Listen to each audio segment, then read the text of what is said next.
Well, a very good evening and welcome to a new era of Australian basketball here at Geelong Arena. NBL1 is go. And it's an old rivalry reignited and renewed. The Geelong Supercats and the Nunawading Spectres have been going at it for the best part of 40 years since Geelong was formed in the late 1970s through many a level. But this time around is at NBL1. Tom King in the host chair for what should be an intriguing clash against two teams that have been thereabouts for a heck of a long time in the old Seabull competition. Where do they sit in the NBL1 pecking order? Well, that will be revealed over the next 4 or so months. Alongside me, a man who tasted success in the red of the Supercats, a two-time ABA champion in 1999 and 2006, and a member of the all-Seabull winning team of 2010. He's one of the greats here at the arena. Seb Loader, good evening to you. G'day, Kingy. Thanks for the very kind words, mate. I'm not sure about one of the greats, but I'm more than happy to take it. Tonight, you get to watch a bloke that you banged bodies with many a time over the years in Simon Conn. The age on the game program says 36. I think it's been sitting at 36 for quite a while. I think it's been 37, hasn't it? Benjamin Button style. He's coming back the other way. Mate, he's a fantastic player. He's a multiple MVP winner. He's one of the toughest guards that's going around in the NBL1 and has been in the Seabull. He's just very good at what he does, and everyone knows what he does, and everyone knows his strengths. You can't stop him. Absolutely not. It's been a big build-up to this game here tonight, and of course, a big game for Geelong to find out where their new era is, because it has been a very long time since they've gone to the floor without Nathan Herbert on it. Absolutely, mate. You talk about a new league, a new era. It's certainly a new era. No Nathan Herbert. How does that reflect on what Geelong's going to be able to put out? I mean, we've got Lewis Thomas here to try and be able to give a little bit of that shooting punch, but also no Jamie Medved. So all of a sudden, probably the 1 and 2 career leaders in three-point makes for the Geelong Supercats are not going to be out there. How does that look? How do the rest of the guys step up? I mean, DeMarcus Gatlin's been here. I think he's coming into his 5th season with the club. So we're going to be looking for him to step up.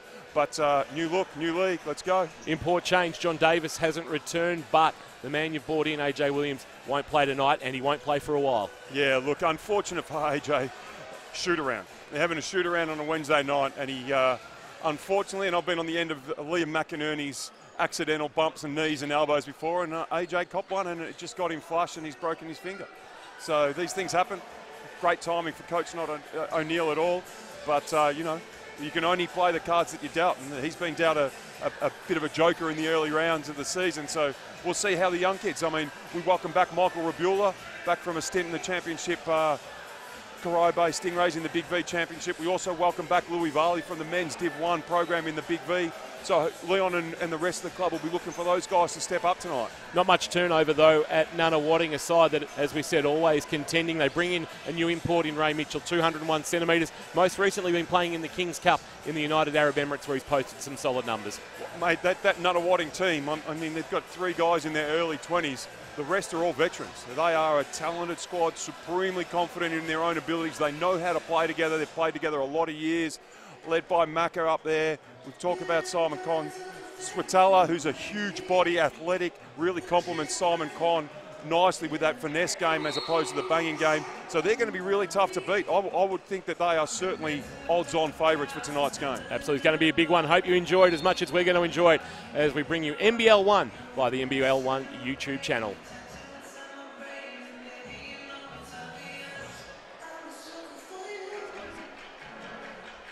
Just over a minute away from tip-off, and we spoke about Ray Mitchell. He's been playing with Al Dafra. Oh, the old Al Dafra, eh? Yeah. Went to Cal State Stanislaus.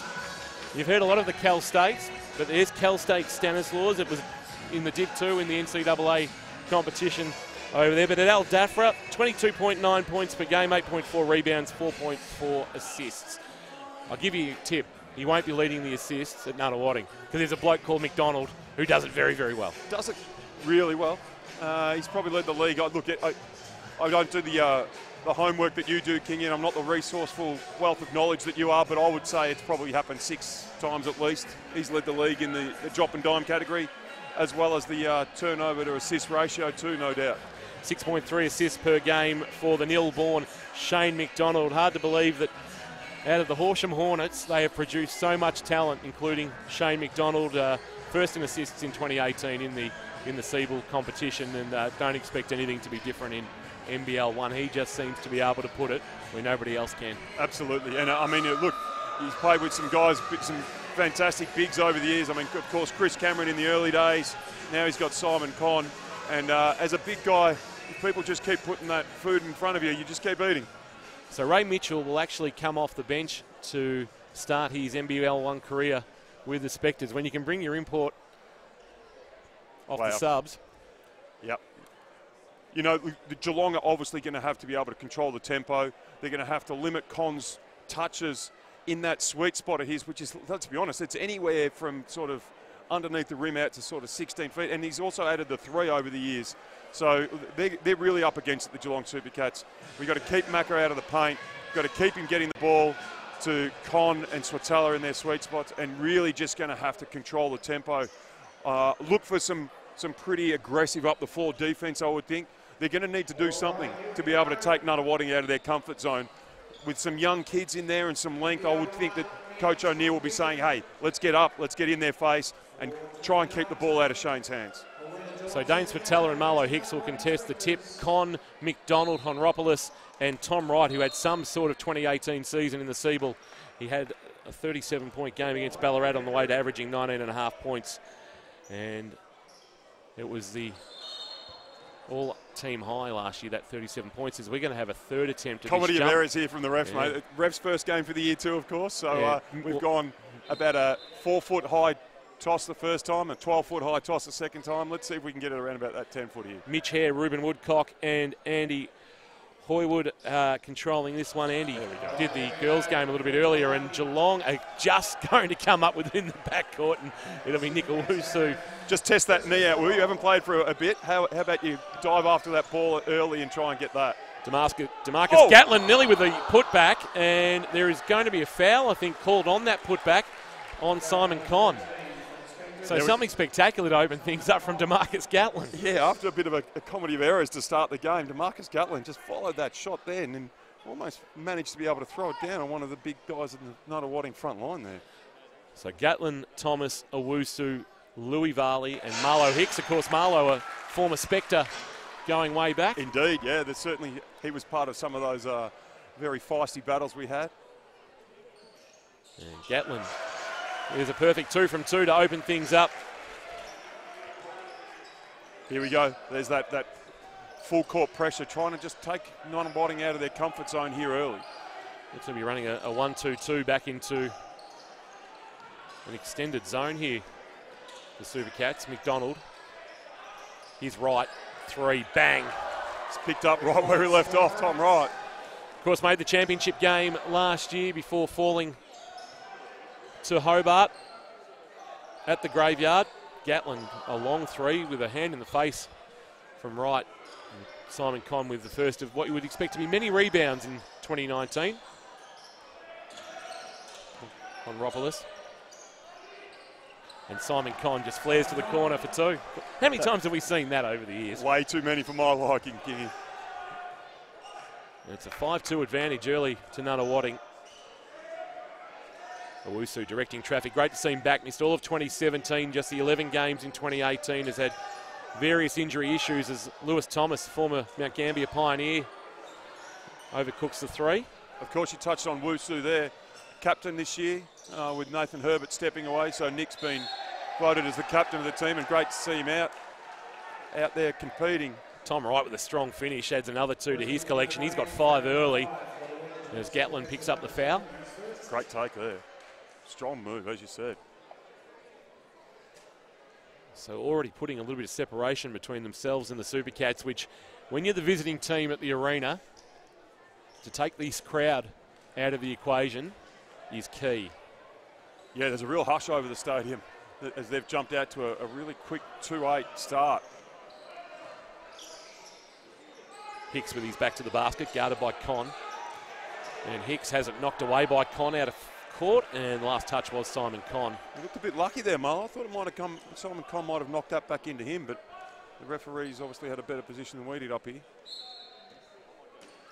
Varley with the inbounds. Played last year with Geelong's Big V side. Now no longer exists. Back to the basket, Thomas. Guarded by Swatella. That's a nice finish. First points in a Supercats singlet for the former Pioneer, and of course spent some time with the Perth Wildcats.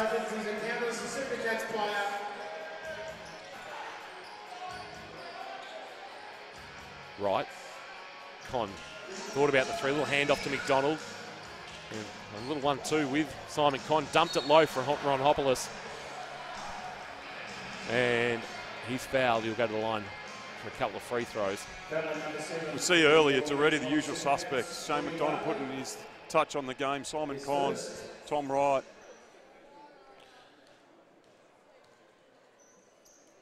Simon Con found himself in the middle of the paint there with Nick Owusu on him. It looked like he was going to just turn around and use his little feathery touch from that foul line elbow there, but found a cutting Conropoulos there, who's knocked in his second free throw there. Costas Ronhopoulos with a couple of free throws made, and it's a 10-4 advantage with 2 and change played in this opening period. All alone, feet set. Lewis Thomas has left it short. He get his offensive board and go hard to the basket. His eyes lit up. There's a finger roll in the end. He'll take the easy 2. Margin back to 4 as Varley picks up what will be his second foul, and that will have Leon O'Neill looking down the bench. I think Louis and my facial expressions there were mirrored. I think that was a little bit unlucky on Louis there. That might be a little bit of a, I don't remember you in the league last year, so have a foul here, buddy. And saying veterans might not have had that call. Maybe. Right. Guarded by Gatlin, decides to jack the 3 up. Marlo Hicksell pulling the rebound, and he went the outlet pass that's been picked off by Wright, and they'll come back the other way. Swatella, guarded by Thomas. Owusu got a hand in there. Swatella turnaround jumper is short of the mark. Owusu will look to push the pace. 35 now, Nick Owusu. That is veteran class. He has had the last 5 years off, though. Thomas back to the basket. And nice a nice finish. And Lewis Thomas has made a solid start. Great start. Exactly what Coach O'Neill will be hoping to get out of him. He pried him away to get him across to Geelong this year to help try and give us some scoring punch. And that's off the mark from Dane Swatella at his 3rd. Oh, that's going up. Stop as Varley bang with the 3 went long. Of course, second season at Frankston, had a very short stint at Kilsyth. Picked up that injury back in 2014, a year at Frankston in 2016. And now settling into the Nunawading lineup for a 3rd season. And he'll pull the trigger on the 3 and knock it down. That's the modern game right there, isn't it? 5-point advantage. 6'10" guy that's quite happy to get inside and mix it and bang. Just strokes a nice little 3 on the reversal. Which sits right between 2 missed 3s from the Supercats. One from Varley, one from Owusu. McDonald now wants to look at it, and he'll knock it down, and bang. That margin is all of a sudden 8. 16-8. As Gatlin wants to go strong at the other end. Draws some contact, couldn't get it to fall, and the foul's called. Will either be Swatella or Wright. We've heard over the summer from various commentators that these leagues are make or miss over here, and you see that right there. Geelong come down, miss 2 3-pointers. Nunawading come down, knock in 2 3-pointers. Louis Varley will sit down with those 2 fouls, and Michael Rabula, who has spent the last half a dozen years or so with Corio Bay in Big V Championship, returns part of that 2010 Siebel winning championship side. He was a rookie back then, Rebs. Great to have him back in the red playing in the arena. Averaged 11 points with Corio Bay last year, 5 rebounds and just a tick under 4 dimes. Great kid too, Rebs. He's really excited to be back here playing in front of... As there's a foul called in the midcourt on Gatlin. That is his 2nd as we've gone just 4 minutes and 9 in this opening period. So there's some just early issues foul-wise for the Supercats. That's fourth team foul as well, Seb.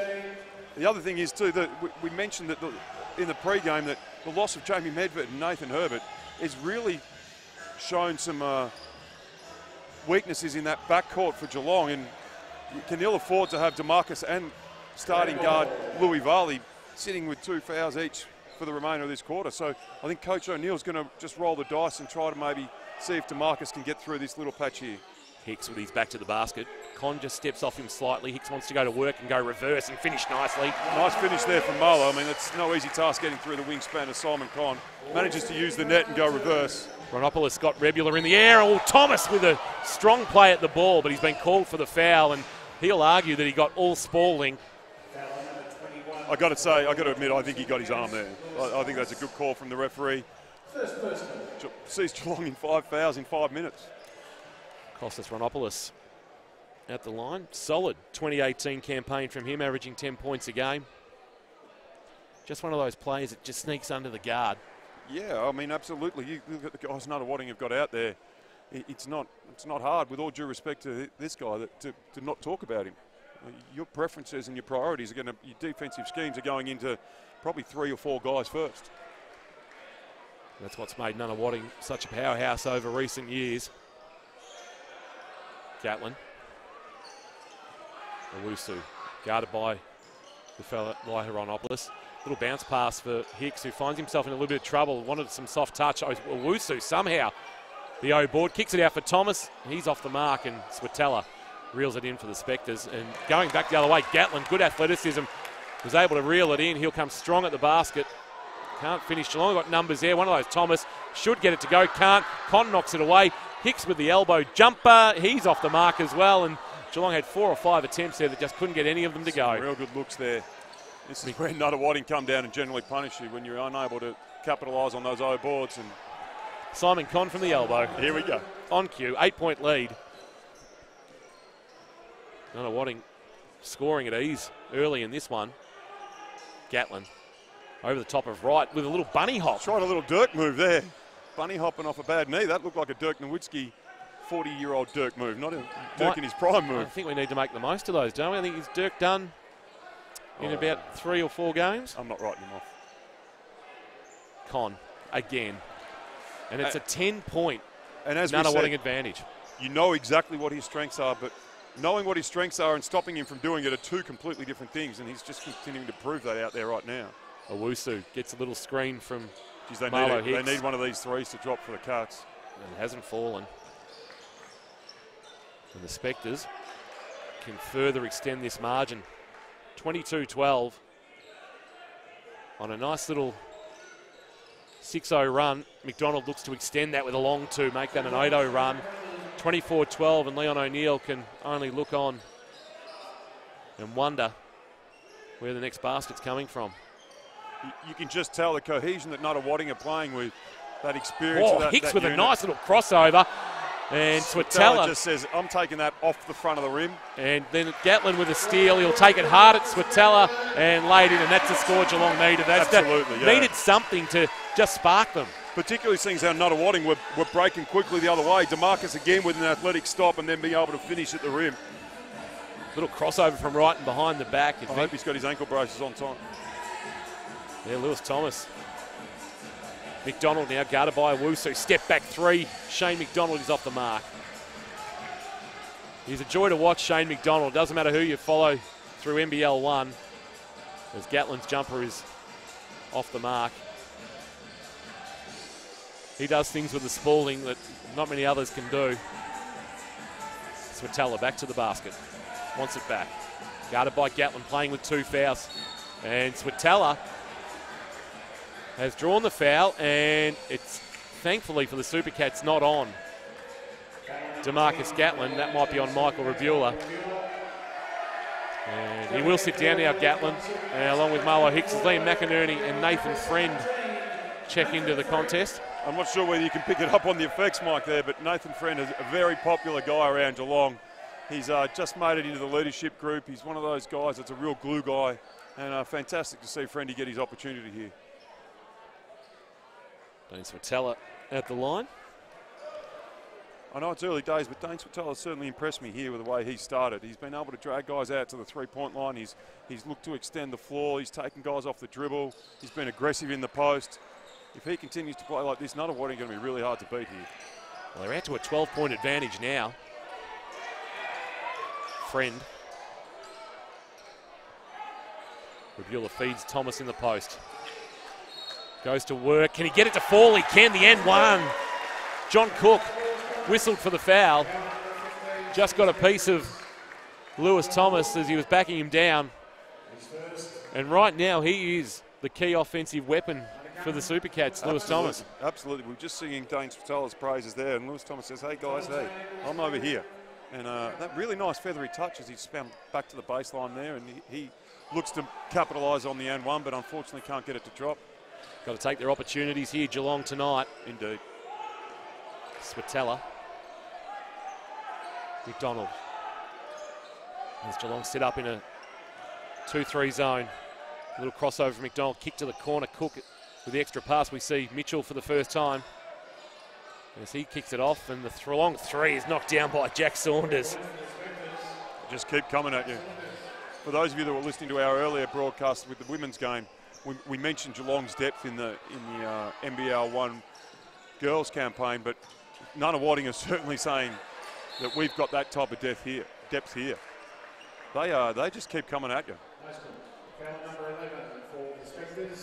So foul called there on Jack Saunders, and that's the fourth team foul with 1:30 to play here in this opening period. As so often happens, Geelong, 5 quick fouls, 5-0. Now all of a sudden we're at 4-5 with a minute to go. Very cynical, Seb. Oh, no cynicism. I'm just saying it's funny how that tends to happen in games. Owusu with a beautiful move, the veteran. Hopefully that gets Wu going. He's looked to try and just sort of be a bit passive to start here. Switella catch and shoot, flying through but unable to reel it in with John Cook.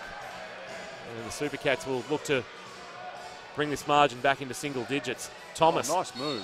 He's drawn some contact, and the foul called on Dane Switella. That's his first, and Lewis Thomas will head back to the line for a couple of free throws. So the thing we haven't touched on much is AJ Williams, new import for the Supercats, coming into the program. For those who might have been late to the broadcast, not playing tonight, and we probably won't see him until after Easter. Yeah, I would think that'd be extremely frustrating for Coach O'Neill and his guys. I mean, AJ was a product of the combine that the Supercats have run over the last few years over in the States, and the guys were really impressed with him out there in terms of not only what he's going to bring on the floor, but his character. And it's a real shame for AJ that he can't be out there to start this NBL1 campaign. Broken finger for him. Inside the final minute of this opening period, Switella had it knocked away by McInerney, retrieved the situation. Saunders, Mitchell through the legs, guarded by Rebula, who did well. Shot clock at 1. Will Switella get it up? That's a good defensive set from the Supercats as they get the ball back. A run of 3-on-2, Owusu. Guarded by Wright, just has to retrieve the dribble. Thomas from the corner pulls the trigger on the 3, overcooked it. There's a bit going on off the ball between McInerney and also John Cook, and the foul is going to be called on Liam McInerney, and he does the old who me. It wasn't me. Bit unlucky there though, I thought. The big pretzel for Geelong, Liam McInerney. It almost looked like the guy just, a couple of big guys banging, and all of a sudden someone stepped away and lost their balance.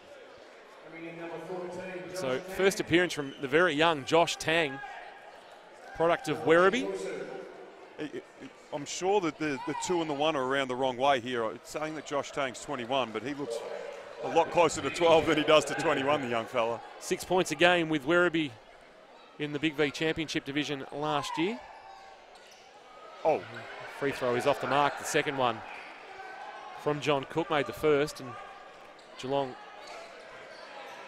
will have an opportunity to once again pull the margin back below single figures, and that's out of court and lucky for Thomas, who lost control of the dribble. It might have ricocheted off the foot of Switella, and Geelong will come up with it. After that free throw there, might I suggest the Geelong guys do a better job of boxing out Mitchell from a free throw. If that had a sat for him, he was throwing that down on someone's head. Nice offense run off the inbounds, and Rebula with his first points back in a Supercat singlet since 2012. Off the mark is Mitchell. It's off hands, and with 8.6 seconds remaining in the opening period, Nunawading will have a chance to extend what is a 9-point advantage. They lead 30-21. And Simon Conn will make a timely check back into the contest. You think he'll be looking to shoot an elbow jumper here on a high catch with a 12-year-old Josh Tang underneath him? Yeah, young Tang who's got a...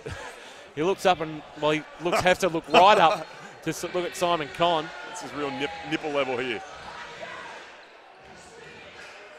Wright works off a Switella screen. There was a switch that Friend came to. Wright gets it up, and he's drawn contact with 1.2 left on the clock. Basket is waved away after Con got a little tip on it, and it's going to be a couple of free throws for Tom Wright, and that will frustrate Supercats coach Leon O'Neill. Right. No end. That foul on it, a second to go. Especially a guy that's as competent at the foul line as this guy. Tom Wright with the first. So a big opening period from the Spectres. 31 points with an opportunity to add one more. And Tom Wright's been a key part of that. So last chance here with Geelong, a catch and shoot, and it'll be Friend who'll get a chance to heave one long. He has a good look at it. It's off the glass and away, but it's a 32-21 advantage for the men from Nunawading in white tonight against the Geelong Supercats. Opening night of NBL1, and the Spectres hold sway 32-21, while at Dandenong tonight, and at the end of the first period, the Centre of Excellence 29 leading the Rangers 20. There you go. Don't think anyone would have expected that early in that game. Also in action tonight, Southern Sabres and the Hobart Huskies meeting as the Huskies start basketball life. Well, that game's still hours away. They're a few hours behind down there, mate. That's why there's no live stats coming through. Written, spoken and authorised by Seb Loader, that comment. I've got a lot of love for the Hobart fans down there. And I reckon they had a lot of love for you. Oh, it was definitely mutual. Through your career, Seb? I think Dave Buer would be reasonably happy with his team's efforts in that first quarter. Alternately, I'm not sure Leon would be really happy with 32 points being given up in that first quarter there. And it was the guys that we spoke about early. Simon Kong, as we're going to touch on no doubt many times throughout this broadcast, he's very good at some very specific things, and it doesn't really matter what you do to try and stop him. He still is able to achieve them. It's really, you just got to hope he misses, and his touch around that elbow region in the short corner is so good that he rarely misses. And then, of course, Shane McDonald being able to just distribute where needed. Dane Swatala being able to stretch the floor. Geelong not aided by the early foul trouble to Marcus Gatlin and Lewis Farley. We spoke about their lack of depth with AJ being out. No Nathan Herbert, no Jamie Medved. Some other guys leaving that would perhaps fill that void at the 1-2 spot. So really important for those guys when they come in not to pick up that cheap third foul. Geelong are really going to rely on that, being able to get some high minutes in that second half from their starting backcourt there. Leon O'Neill imploring with his players just to carry a hand. They really need to just be up in the face of the shooter. But I suppose you can overplay Shane McDonald, can't you? And that's Absolutely. the key. Yep. If you overplay him, he's either going to burn you off the dribble or he'll make that pinpoint pass. And I know the scout for many years when I was playing he likes to go left and finish with that little floater with his right hand. So the guys are really locked into that type of stuff. But if you're giving yourself that space to defend that, he's got that shot. Well, the thing is that what a lot of people don't know, Shane McDonald is actually left-handed. Yeah. But he shoots right. He does. And does a very good job of it. It makes him so dangerous. A lot of time to work on your game back in Nil. There's a lot of time to work on his game. Yep. Simon Conn and Tom Wright both with 6 points leading the way for the Nunawading Spectres, and Louis Thomas with 9 points. Best through this opening period. Another issue with the clock? Yeah, well, it stopped at 11.6, so discussions taking place, and not exactly sure what the concern is, but can see Supercats operations manager Greg Vanderjack on the phone speaking with the score table, and so we've got a slight delay in play here, and both teams taking the opportunity just to keep warm with a couple of shots. At least if there's an issue with the either of the scoreboards, Greg will just be able to reach up and reset the power. No need for the scissor lift or the ladders when Greg Vanderjack's around. I can give you the big tip. So we've got just a slight delay here at Geelong Arena. Earlier tonight, Geelong in the women, 63, too good for Nunawading, 54, and down at Dandenong it was the Rangers 74 over the Basketball Australia Centre of Excellence, 49. as NBL1 gets underway. And as you'd expect on opening night of a new competition, we might just get some slight technical issues, and that's what we're getting here right now. And we're just sitting back and enjoying, just looking ahead for both sides. The Supercats get an 8-day break off this one before taking on Knox next Saturday night here at the arena. Over to Frankston the following week. Eltham here on Easter Saturday. Rare Easter basketball here in Geelong, and then the Basketball Australia Centre of Excellence on Anzac Day. Nunawading, Ballarat, the Miners tomorrow night. Yeah, there's that's a big game. Two good sides that Absolutely. should be thereabouts going head to head. Then they've got the Tasmanian trip down to Hobart first to take on the Huskies, and then up to Devonport for a clash with Northwest Tassie, and then home to take on Eltham, who will take on some old rivalries for the first time in a number of years as they see themselves in NBL1. Indeed. I mean, you touched on that Geelong matchup coming up with the Knox. We alluded to it earlier, but would Geelong have ever played the Knox in the women's NBL1? Yes. Maybe in the women, sorry, in the Siebel? Yeah, in the Siebel. Yeah, in the Siebel I did, yeah. One or 2 years there? 2, I believe. Okay. 2, I think, was it 13 or 14 Knox? Actually, it might have been later than that. It might have been 15 that Knox went into the Big V competition. Either way, we're amusing ourselves here. Stock standard chicken dance. It's been trotted out for many, wherever there is a sporting event with a delay in play. It's either the Mexican wave or the chicken dance. Yeah, so good crowd in here for a Friday night. Yeah, of course, the Friday night poses some challenges with our young fans also being representative basketballers in the VJBL. So we lose out that those guys don't get the opportunity to come and watch, but they are all out there plying their trades, and the stars of the NBL1 tomorrow out there representing themselves and their clubs respectively. So all the best to those young kids out there tonight running around for their respective NBL1 clubs. So the clock has been reset back to 10 minutes. And we're waiting for the live stats to correct itself. So if you've been following the live stats, that's actually appears to have frozen. It's got Nunawading leading 30-24. I can tell you the correct score is 32-21. Despite what you are seeing on your screen, wherever you're watching through the NBL1 YouTube channel. Half-time, going to be speaking with League Manager Dean Anglin about the evolution of NBL1 over the summer, including the naming of the competition, the NBL's involvement, and of course the work being done by Basketball Victoria. We're getting the thumbs up. The referees are happy that problems have been resolved. And we can start the second period here at the Geelong Arena. So young Tang and Friend in the backcourt for Geelong. Honopolis and Wright in the backcourt for Nunawading, and in the corner Swatella over, cooks a three. Hicks wants to get Friend on the run. Tang. Friend. Hicks back to the basket, gated by Swatella. He'll want to go middle here, Will Hicks. That's where he goes. Tough move, can't get it to go off the glass, but Rabula through with the rebound. Young Tang with the running jumper, and that's going to be a Geelong ball. Last touch off the Spectres. It might have been the import, Ray Mitchell, who has knocked that one out of court. So a very different looking Geelong Supercats on the floor. No Herbert, no Medved, both gone into retirement. Rabula's three is off the mark. Had a good look. Margin is 11. Rhinopolis came hard at Rabula, was able to kick the pass to Mitchell. A little through the legs dribble, and then had his shot blocked by Hicks. McInerney wanted to travel. McInerney and about 700 Geelong fans. As Hicks got a good piece of it. The umpire didn't see it that way, or referee didn't see it that way, and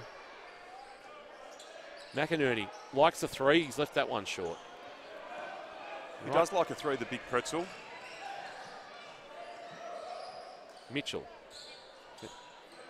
He's off the mark. And Geelong just finding it hard to string consecutive baskets together. Friend. Rabula guarded by Rhinopolis. 7 on the shot clock. Hicks. Little jab step on Swatella, then just barges his way through on Ropolis and finishes. He certainly barged his way through there. That little jab step, he managed to get Swatella to bite on that little shot fake, and he was able to just, as you say, bullock his way through. Are you surprised by that? I'm not surprised by that. Simon Conn's just shot one from the elbow. I don't think I've ever seen that before. Very rare. Very rare. Which makes you Actually, wonder I think why... that hit the back of the rim. That's the rare part about that. That didn't hit all net. Makes you wonder why that's not being defended. As Nathan Friend off the dribble was nice. Yeah, nice little exploration there by Friendy. He's got himself into that area just in the D at the top of the foul line, and he's more than capable of knocking down that shot, and he proved that then. Margin is 11. Huge mismatch there the Spectres had with Rabula guarding Swatella in the low block. And Mitchell. then he just uses that space there, Mitchell. He wanted to go baseline, but Hicks got a piece of it. And under the basket, Swatella manages to get it to go. One of their 4 200-centimetre guys on the offensive glass there. Young Tang seeing some minutes. The recruit from Werribee. Step back jumper from Hicks is short. McInerney trying to keep it alive. Did well. Yeah, Liam McInerney. Really well. Also a good effort there by Young Tang to be able to just get in there and battle and prevent the Nunawading guys from getting that defensive rebound. Swatella high arcing three is nothing but net. So he has not touched iron. He's taken 3 threes, he's hit 2 of them and didn't touch iron on the other one. 14 now the margin. It's the biggest lead of the evening. Leon O'Neill scratching his head courtside. Tang wants a 3 of his own. That's short. And a number of the Geelong shots have been short as the mismatch inside Swatella is against Young Tang, who can only give up the foul. Did well to stop the basket and make Dane Swatella earn it from the line. But Dave Beale is getting the chance here to, just as on cue, Shane McDonald checks in, but the opportunity for McDonald to sit some minutes here at the start of the second period. DeMarcus Gatlin back in, but comes back in with 2 fouls. Would hate to give up a third before halftime. Yeah, and I'm sure that Dave Buer has made sure that his guys are acutely aware that the backcourt of Geelong are both sitting on that bench there with 2. So if they come in, you need to make sure we're trying to be as aggressive as we can because they're going to be on their back feet. Live stats issue for those following the game. If you're watching it and trying to follow the live stats, it unfortunately has frozen. And Dane Swatella is 1 of 2 from the stripe. But scoring at ease at the moment, and off the ball, Marlo Hicks has been called for the foul as Tom Wright finds himself on his backside. And it's a more heavy set Marlo Hicks than we've seen in recent years. Weight room, Kingy? He's been a big summer in the gym as Marlo. Dane Swatella taking his seat, played plenty of this ball game through the first quarter and 3.5 minutes. Floor wipers put to work. 6:26 to play in the second, and right now Nunawading holding all the aces.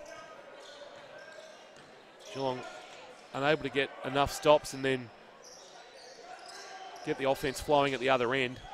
Wright puts up the 3, and that is well short. And there's some talk that DeMarcus Gatlin might have got a piece of that, and that is the way it's been adjudged by the referee. No real complaints there from either Gat or the rest of the Supercats guys.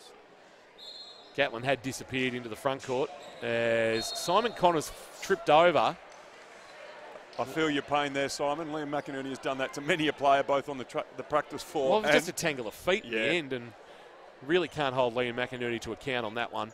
He has a habit of tangling feet in all different parts of his anatomy with people.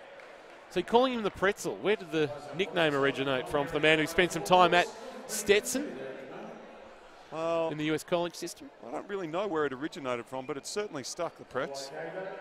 Maybe it rhymes with Stetson. And he certainly had no problems telling us that he went to Stetson when he first arrived here.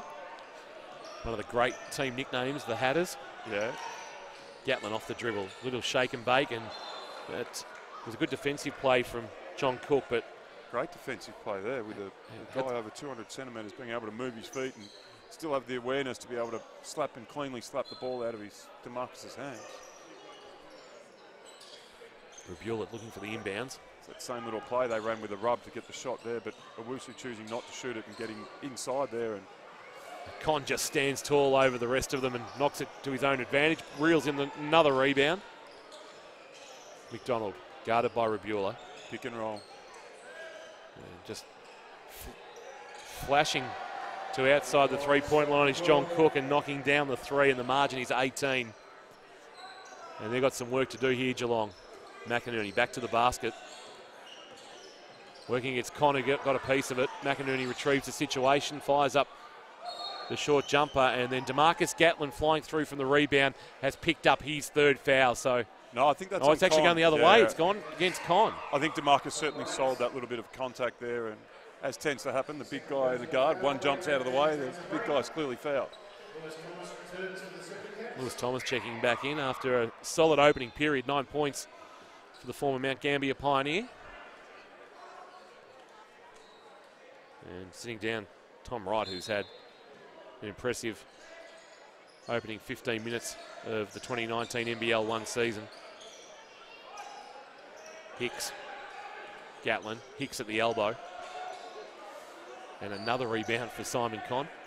Double-double, could be close. Feels like he's had a lot of rebounds. Would love to keep you updated with the numbers. Unfortunately, live stats. We'll go with 6, mate. Not working.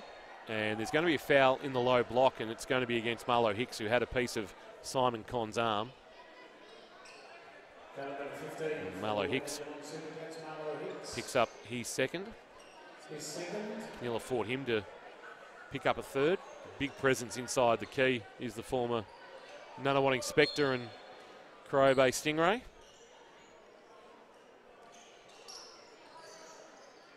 Ronopoulos unguarded for three. That's just a breakdown in communication there. The guy passes the ball from the inbounds and walks to the short corner and gets the ball back, one pass and shoots three. No one near him. Off the ball, a little bit going on, and John Cook's picked up the foul as he gets in a tangle with Lewis Thomas. Lewis Thomas didn't look too happy about the treatment he received then. He sort of walked away from that little fracas with a disgruntled look on his head. Owusu in the corner, trying to take Ronopoulos off the dribble, lost control, and then tried to flick a pass to Rabula. Last touch was off Ronopoulos. Kostas Ronopoulos. Very ambitious from Wusu there, getting in there and trying to throw that pass. Rabula with the inbounds. Thomas off the dribble in traffic. He tried to force something up, and the last touch is off Lewis Thomas, who's not impressed with the referee's call. And it'll be a Spectres ball when they come back after this timeout called by Supercats coach Leon O'Neill, and all of a sudden this margin is 21 points. They've dropped 48 through the first period and a half, basically, here in Nunawading, and it is going to be a long night for Geelong if it continues at this rate. Absolutely it is. I mean, talking to Coach O'Neill, a little bit of inside information, not quite the Billy Gowers inside information that you've been known to provide people with in the past, Kingy, but certainly some inside information from Leon. He was really concerned about having some cohesion out there on the floor tonight. Felt that the guys, through injury, through circumstances, through a whole heap of a myriad of reasons, haven't really had that opportunity to get the numbers and the time on the floor together. And you're certainly seeing that now. You're looking at a veteran team being able to go through, obviously very confident in the way they play and the way they play together and how they're going to go about things against a team. We've mentioned it before, full of fresh faces, new guys, new imports. It's always a struggle when you haven't had that ability to have that continuity coming up against a team like this first up. Hobart 20 lead at the Southern Sabres, 16 down in Tassie and at Dandenong, and it's the Basketball Australia Centre of Excellence, 52 leading Dandenong 42. We'll keep you up to date with those scores throughout the evening, but here it's Nunawading comfortably 48-27. And Shane McDonald is just controlling the tempo of this contest. Flicks it back to Cook. Mitchell, time to take a dribble, line up the three, leave it short though. And really missing that second import tonight of the Supercats. AJ Williams sideline with a broken finger. Owusu, a long three, needs to go in, doesn't. Gatlin working hard on the offensive glass, can't reel it in. Back for his fourth season, DeMarcus Gatlin. college was at Sam Houston, native of Houston. Mitchell, a little turnaround over the outstretched arm of Varley, and Owusu flying through, solid defensive rebound to get the Supercats running. Gatlin, and he's been called for his third foul. It's an offensive one, and that hurts with 3:48 to play in this second period. Especially when he's kind of pinballed into that guy there. Great position by the Spectres defence there, but he certainly didn't create that contact without being hit himself. And that's always frustrating as a player when you get bumped and bumped and bumped, and then you in turn bump into someone and they're in the good position. So especially to pick up your third in the first half. Fourth team foul, 2 on the Supercats, so we'll have to play the next 3:48 with the Spectres in the bonus. Brave here from Coach O'Neill, keeping DeMarcus in. I mean, I understand that we're down 20, but gee whiz. 4 fouls can come around really quickly here. And that's going to be a third on Marlo Hicks now. It's going hard to the basket. Costas Ronopoulos, he was made to feel it from Marlo Hicks, but now there's real issues. And I think Marlo's going to be taking a seat. Liam McInerney will check back into the contest, but really making life difficult with Hicks and Gatlin finding foul trouble. And we're not even at half time.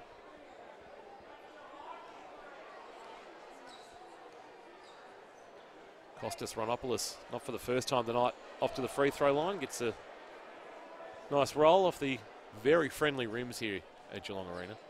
They are. They certainly are. 23 is the advantage. You'd have to go a long way back to find a Geelong team in this much trouble on their home floor as DeMarcus Gatlin goes strong at the basket and pulls a couple back. The home fans will certainly be hoping to see quite a bit more of that before the evening's done. It's really the first time that Nunawading hadn't had one of their plus 200 centimetre guys sitting underneath that bucket. Chronopoulos getting it from McDonald, and nice piece of work from Thomas, who can try and get it into the open court to Gatlin. Saw McDonald, and then Owusu's pass intended for Gatlin's picked off by Swatella.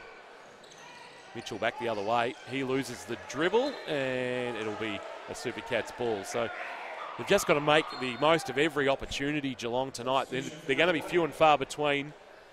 Couldn't agree more, Kingy. I mean, the real difference there is you see Geelong throw that ball away and they just sort of trot back into offense. Nunawading throw that ball away. Gatlin thought about the three, got Mitchell in the air. Shane McDonald was livid at that possession. Now, they're up 21, throwing a ball away on an aggressive move to the rim, and Shane McDonald is livid. Geelong just sort of took that in their stride. So a real indication of where the two teams are at early on here in this first half. Foul on the rebound was called, and that is 3 on Tom Wright. So Dave Bewer says, come and have a sit with me. Jack Saunders back into the contest, and Simon Conn got a little break, and he says to John Cook, I'll come and prowl through the Keyway area at the Geelong end. 21 the margin.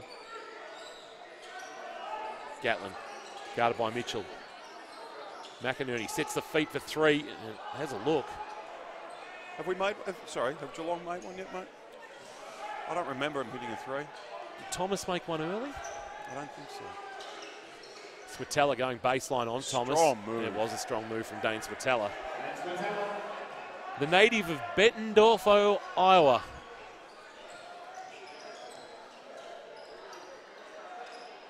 Gatlin. Owusu. Geelong just looked lost at the offensive end. As Owusu gets a long 2 to 4, they do. There's just no real rhythm. No cohesion. Gatlin guarding McDonald. It's probably not the ideal situation with a man playing on 3 fouls. McDonald, long 3 is good. 24 points, Nunawading, a smoking Geelong to open the NBL1 season. And as I gaze across the crowd, as Shane McDonald hits that 3, there's certainly a lot of head shaking going on as Louis Varley airballs a 3 just to sum up Geelong's night from down line. And Dane Swatella has been called for an offensive foul as Varley got good defensive position. Referee says Swatella extended the arm too much to put Varley on his backside. I think that's a pretty good call. Picks up his second. We've got a 6'10" guy trying to bring the ball up the floor. Again, you've got Shane McDonald on the floor. Pass the ball, bloke. Know your role. I would be thinking that Shane McDonald will be equally as livid that just happened there, and he's coming back down to play defence when they're looking to continue to put that pressure on the Supercats defence. Rabula attracts a couple of defenders and dishes nicely to McInerney, who knocks down the short corner jumper. You notice, though, since Simon Conn's come back on, there's nothing at the rim for the Geelong team. It's all long jump shots off a little bit of penetration or a hesitation move that is able to free up that guy to shoot it. Varley tried to get it to Owusu. Swatella got involved and he threw it down. Boom. Sorry, Mr. Swatella, for saying that you shouldn't be putting the ball on the floor after that little effort there. That was made him look like a 6'5" guard then. Owusu finds himself in traffic. Nice little dish, though, for McInerney, who's got a nice soft touch around the basket. But giving up 57 points and potentially more in the half is not ideal. Leon O'Neill will be talking defence, defence, defence at half-time as Simon Conn's got time to shoot a three. Probably a little bit too far out for Simon. I know he likes the three, but his best work at the elbow. Rabula working off a Thomas screen. Finds himself in traffic and a nice little touch over the front of the rim. There's those soft rims. Michael Rabula. Margin's 20. Would love a stop here and a chance to reassess the Supercats, but the Spectres have put some real hurt on Geelong. Three, a long one, is good, and they've got 60 in the half as Jack Saunders knocks down a big three ball to put an exclamation mark on what has been a stunning opening 2 quarters of the new NBL1 season. That's just that control from the court leader of Shane McDonald there. He understood the situation, read the defence, and was able to find a guy sitting over on the 45 wide open. So, look, I think we both admit that the things we said that Nunawading were very good at, they've been able to do and do at a high level. And the challenges for the Supercats are still there. How do we stop McDonald distributing, finding open teammates, and how do we stop Simon Conn getting to his sweet spot, the short corner and the elbow, and knocking down those jump shots with his feathery touch? So it's half-time, 60 plays 37. It's the Spectres leading the Supercats of Geelong here at the arena. And just looking around the rest of NBL1 tonight, Hobart 31 lead the Southern Sabres 29 down in Tassie, and over at Dandenong it is the Rangers 43 trailing the Basketball Australia Centre of Excellence 54. Half-time here, a chance to catch up with a man who has been a key driver of the NBL1 competition, no stranger to the Geelong Arena. I do speak of the GM, Dean Anglin. Good enough to join us, Dean. Welcome to you. Firstly, congratulations on getting the competition to the starting point. A lot of work's gone into this since you departed your previous role as General Manager or CEO of the Basketball Geelong organisation, which oversees the Supercats, and into the role with NBL1. Talk to us about the work that's had to go into this. Yeah, look, I think I've been in the role for 4 months and 2 days or something along those lines. So to get to where we've got to in a very short amount of time is pretty pleasing and satisfying. And we got 3 games going tonight. Unfortunately, we've got a little bit of a technical issue down in Hobart, so there's no live stream happening down there tonight. But other than that, we've got both Geelong and Dandenong games being broadcast live, and that was a key goal for us, to have all the games available online so people could get familiar with the games, get familiar with the players, and we really start to build a brand around it. So, okay, NBL1 is the name of the competition. What was the theory behind the naming? Yeah, look, I think the reality is the partnership's more than the name. You know, the history of state leagues is essentially that they're very inward-facing and that they don't promote themselves very well. The NBL have proven that you can be a marketing and media machine and promote the sport. And so for me, the key was to build the relationship with the NBL and make sure that what we were actually doing was partnering with somebody that could help us drive the sport into more households, into more inboxes.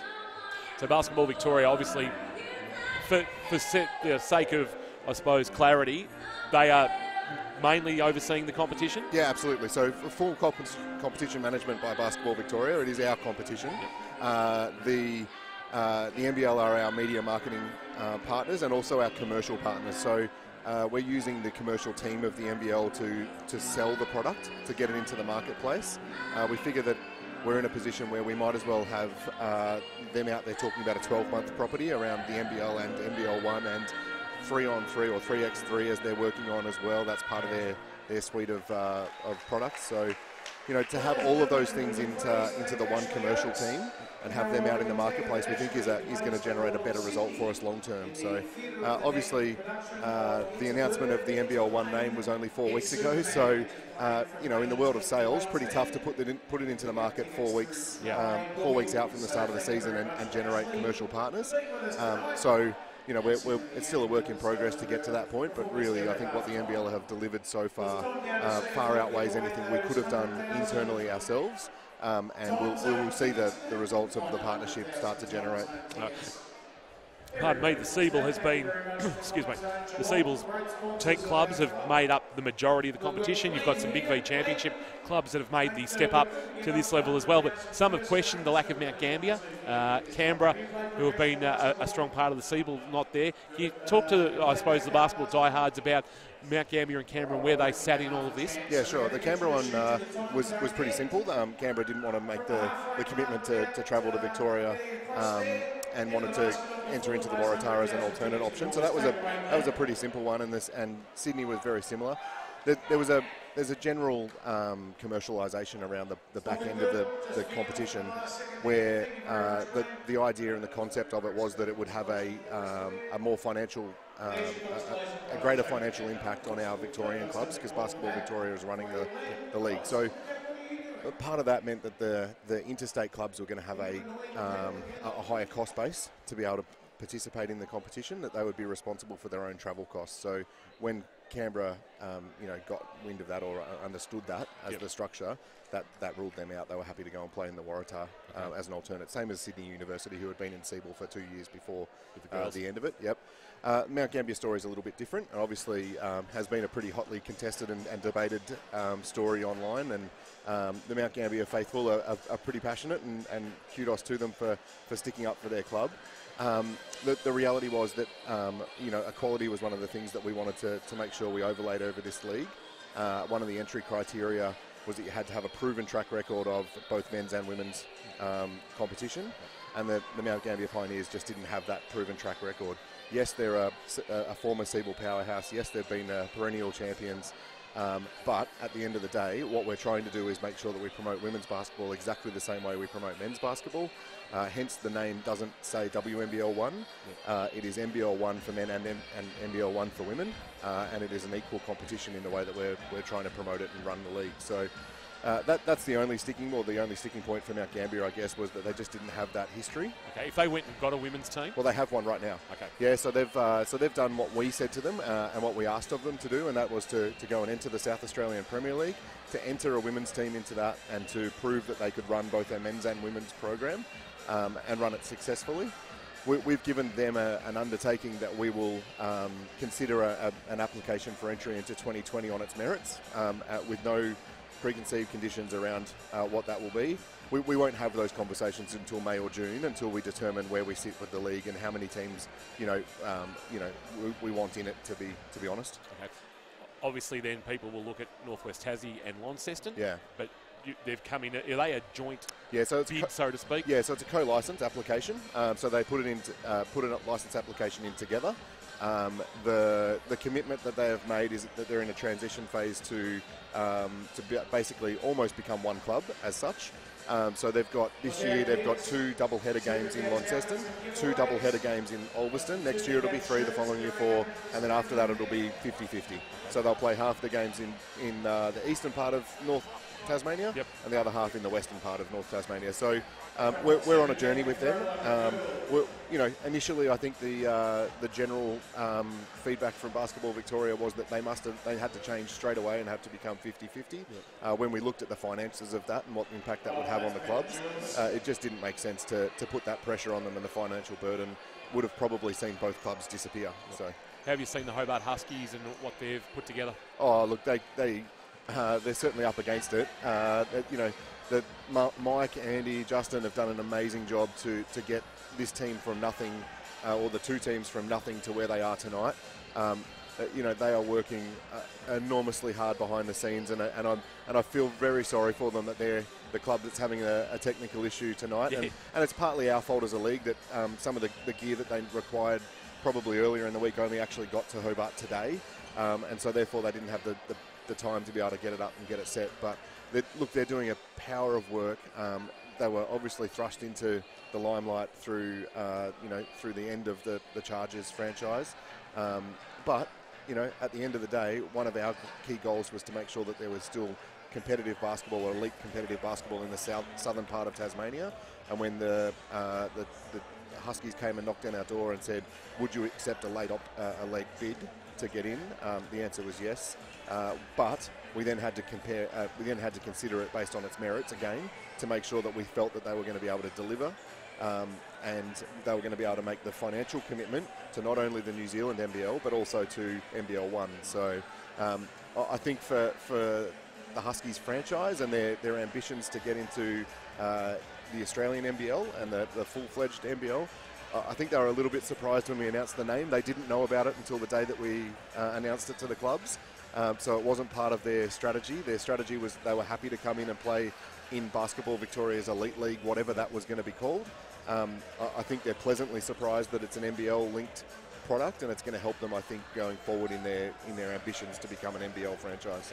The prospect of the NBL1 brand expanding was raised with Jeremy Lodger during the week.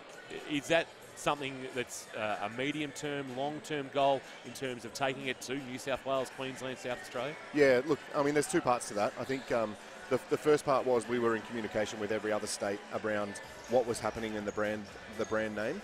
The reality is Victoria had an immediate need to create a brand for its new league, and so therefore we had to push very quickly to get it up. But ultimately, Basketball Australia and also the clubs and the states have been talking about, you know, some form of a return to the ABA days, some form of a return to a national club championship in some capacity. We felt that this was a pretty good way for them to actually start moving forward in that direction, and so we started those conversations with all the other states well before it was publicly announced that it would be an NBL branded league, to make sure that we were on the right track.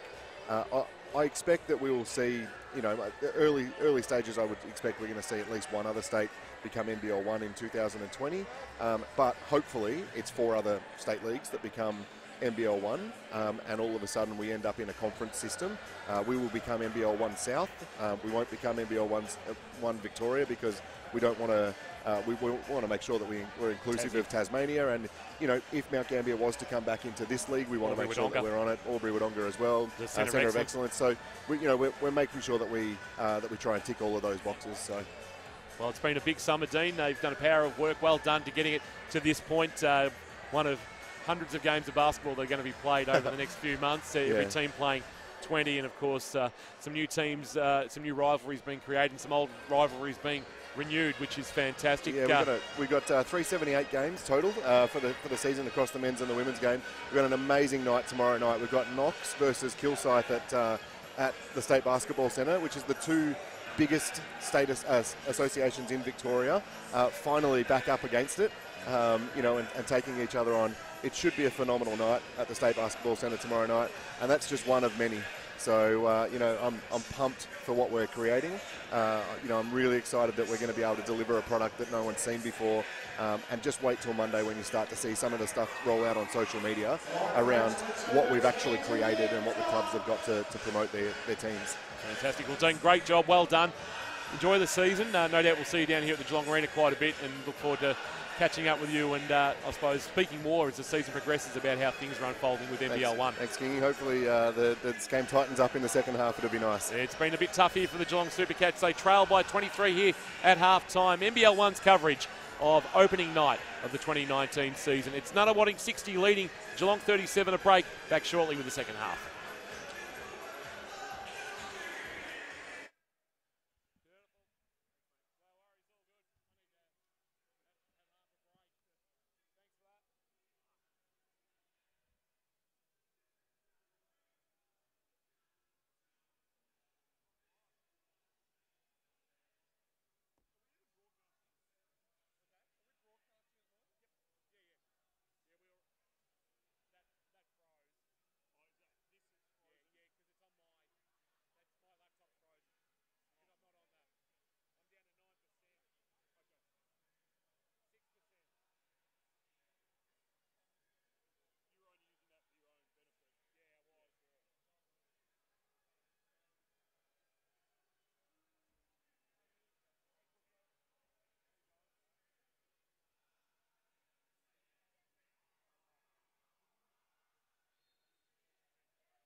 Welcome back to Geelong Arena. It is half-time and nearly ready for the third period where Geelong have got some work to do. The hometown Supercats trailing by 23. You'd have to go a long way back in the records for the last time Geelong found themselves in a 23-point hole at the main break. Yeah, I'm sure we've had a few over the years, but none of them are that recent, I wouldn't have thought. We've of course been very fortunate to have a fantastic local talent here over the years that has managed to be extremely competitive, so hopefully the guys can dig deep here and start bridging that gap. And you know, it's a funny game. A couple of baskets here, a couple of stops there. That's what Leon will be preaching to the boys, saying, hey, let's just start a couple of possessions at a time. Starts with 3 stops, 2 stops, you know. You can't reel in 23 points in one go. No way. What margin is manageable at three-quarter time? Would Leon be saying, all right, we trail by 23. If we can have it back to 12? Doesn't. Yeah. Great minds there, mate. Both hit the same number. Yeah. Well, you've got to break it down. You've got to look at probably 6 points every 5 minutes. There you go. Yep. If you look at that, but that's easier said than done. Of course, especially against an outfit that's put a 60-piece on you in the first half. Back to the starters for the Supercats. Hicks, Thomas, Varley, Owusu and Gatlin. And it looks similar for the Spectres. Con, Switella, Chronopoulos, McDonald and Wright. Nice little bit of respect between McDonald and Owusu. They've had some ding-dong battles over the years. And Geelong will head to the right of your screen in this second half. Interesting to see Geelong run a little bit of a gate play there up the top to try and free up to Marcus through that top gate and then close it, and then Lewis Thomas sort of split to the... Well, Lewis Thomas is going to get another opportunity here. Simon Conn got a nice piece of it, but well done by Varley to keep it alive. Shot clock at 6. Thomas back to the basket. Turnaround, little floater. He is off the mark, was short, and Conn on the 4th attempt was nearly able to reel it in and then knocked away by Gatlin, who's playing with 3 fouls. Guarded by Wright. He can't get it to go. Conn knocks it away this time into the waiting arms of Chronopoulos. And we mentioned that, trying to get that down to a 12-point margin at three-quarter time. If you're going to get 4 looks at it on one possession and not score, you're not getting that down to 12. Owusu was able to knock it away from McDonald, but the ball is ricocheted back to Tom Wright. Conn guarded by the shorter Thomas. Double comes, finds the open man who is off the mark. And then Chronopoulos, who's possibly the shortest man on the court right now, with the offensive board and the putback. And that's what happens. I mean, we mentioned it earlier, how you focus so much time and energy with your schemes on trying to prevent guys like Con, Switella getting on the O glass, that a guy like Chronopoulos just walks in there and, easy as you like, gets himself an O board and then decides he's going to have 2 points at the same time. Third foul for Dane Switella. The margin is 25. And Geelong have found themselves in a very, very big hole early in this third period. Owusu.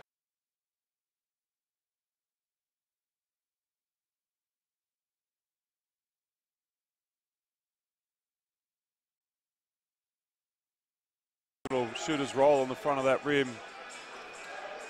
Doesn't quite look as smooth as Simon Conn's, that elbow jumper, but certainly effective on that occasion for Marlowe.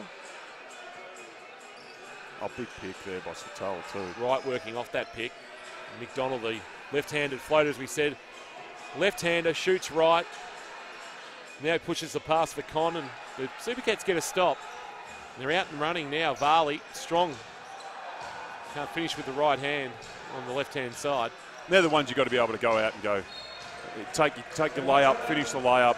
You get a stop, really good defensive possession, and you've got a 3-on-2 going back the other way. You really have to put that scoreboard pressure back on Nunawading there and start eking into this lead. Gatlin will work off the Hicks screen. Thomas this time for 3. Can he get this one to go? He can, Lewis Thomas. First 3-pointer for the Supercats in the night and for NBL1. Margin's 20. Need a few more of those. Indeed. It's a scoring end though, Kingy. The air conditioner is blowing to that end here at the arena. You're looking for anything, Seb? Eternal optimist, mate. You have to be.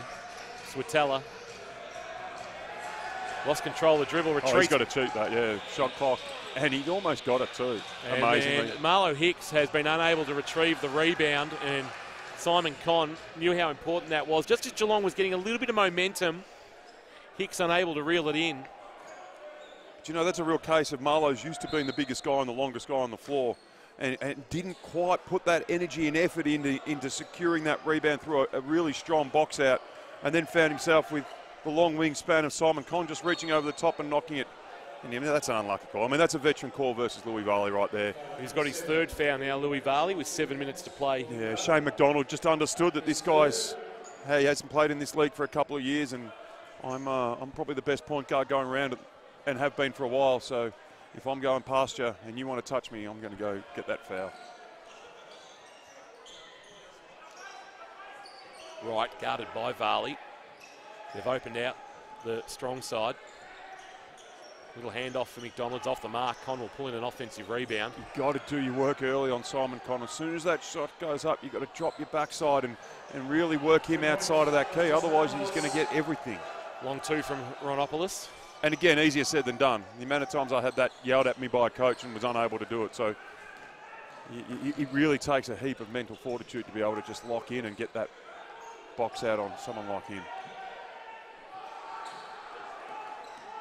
Spectres by 22, and the 22's got it. He can't make it 25, though, with the long three. Dane Swatella. Oh, Marlo. He's all alone under the basket. The pass was poor from Thomas. And late. That pass could have been poor and early, and he still scores. Unfortunately, it was both. Late and poor. 2 points That's falls a nice for Gatlin. handoff. And Ronopoulos has been good tonight. Averaged 10 last season. And he's been solid this evening. Gatlin the long two coming back the other way. And he's starting just to warm into this, DeMarcus Gatlin. Indeed. I mean, that was a really nice in-flow pull-up jumper. Again, the analytical gurus wouldn't have liked it, but he looked like he was comfortable taking that shot. Everything looked like it was in balance, and a really nice little McDonald went to go back to Owusu. Just the pass wasn't to his liking. Right with the three. And again, that's... Simon Conn had last touch, tried to knock it away from Thomas and only managed to knock it out of court. But once again, Simon Conn. Nobody. You can't let him just be in that key without having someone on him. Supercats go into their on-ball stuff here and pick and pop, as seems to be the modern game. It's a very ungainly long-distance shot from Lewis Thomas. It's very flat in the way he releases. And he... I don't know, it almost looks like he's a footy player kicking the way the angle he's on. Referee having a quick chat with Shane McDonald, Nick Owusu, who are waging their own private war. Oh, he knows how to get him in, Shane McDonald. Yeah, I've been on the receiving end of him, and he's enthusiastic little pushes a few times. He certainly is a wily old veteran. He can make sure he can say how you're doing with a forearm or an elbow every now and then. Right. Flicks it back to McDonald, who now feeds Conn. Guarded by the shorter Thomas, attracts two. It's good basketball. Right with the running floaters off the mark. Conn the offensive rebound, and Owusu can only hack the arm as Conn was looking to put it straight back in. So I think that's every offensive possession so far for Nunawading in this half. Simon Conn has had an influence on the second shot, whether it's keeping it alive for someone else to pick it up, garnering such interest that Ronopoulos is able to walk in and get that offensive board and put it in, or, as we saw then, grabbing it and forcing Nick Owusu to come down and just chop the arms and hope that he doesn't make the N1. He's got such good touch too. Like it's almost a layup for him, these free throws. Had 31 and 14 in the meeting between Geelong and Nunawading back on the 20th of May last year. It was a 1-point win for Nunawading that night here at the arena. I think from memory too, they came from a fair bit down late in that fourth quarter. They might have even had a double-digit lead, Geelong, going into that end of that quarter. Gatlin tried to force the pass and a turnover. And Varley did something that you rarely see to Shane McDonald and knock it from his grasp without actually giving up a foul. Yeah, absolutely. I was thinking, you could see that unfolding and thinking, here comes the fourth for Louis.